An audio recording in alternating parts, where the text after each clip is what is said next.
Natsuki adalah seorang gadis yang baik hati. Ia hanya tinggal berdua dengan ibunya di pinggiran hutan yang sepi. Ia sangat disayangi oleh ibunya. Setiap hari ibunya pergi ke hutan mencari sesuatu yang bisa dijual demi kehidupan dia bersama anaknya Natsuki.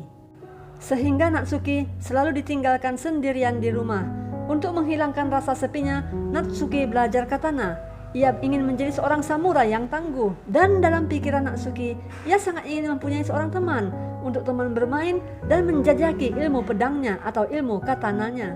Suatu hari ada gadis yang seusia Natsuki tersesat di dalam hutan. Lalu Natsuki memanggilnya untuk mampir ke rumah. Ia bernama Gyusan Hime. Mulai saat itu, Gyusan Hime dan Natsuki menjadi teman yang sangat akrab. Mereka selalu bermain bersama, berlatih pedang bersama, dan melakukan hal-hal lain selalu bersama. Namun anehnya, setiap malam Gyusan Hime menghilang. Ia hanya muncul di siang hari. Natsuki pernah bertanya kepada Gyusan Hime, di manakah rumahnya? Lalu Gyusan Hime berkata, rumahnya cukup jauh, terletak di bawah bukit. Sehingga Gyusan Hime tidak bisa terlambat pulang, karena bila hari sudah gelap, ia takut tersesat di dalam hutan. Di suatu pagi, raja mengumumkan, barang siapa rakyatnya yang bisa menemukan ginseng untuk hidup yang abadi, maka raja akan memberikan hadiah yang besar. Hal ini sangat menarik perhatian ibunya Natsuki. Lalu ia berpamitan kepada Natsuki untuk pergi ke dalam hutan mencari ginseng sebagai lambang keabadian.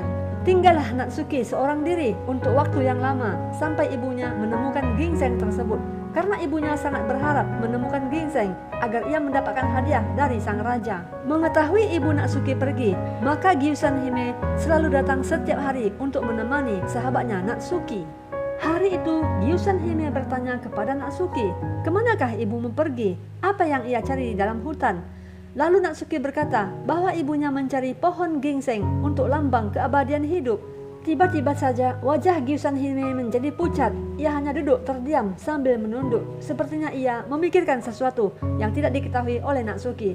Natsuki selalu bermain dengan gembira tanpa tahu apa sebenarnya yang sedang dipikirkan oleh Gyusan Hime.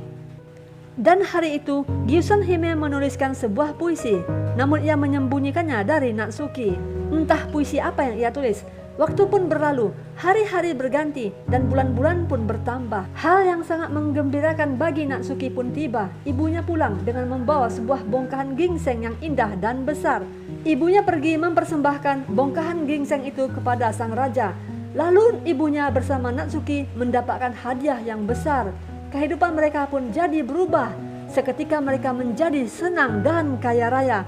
Dan di saat itu juga Natsuki bercerita kepada ibunya tentang Gyusan Hime, seorang teman yang baik yang selama ini selalu menemani Natsuki.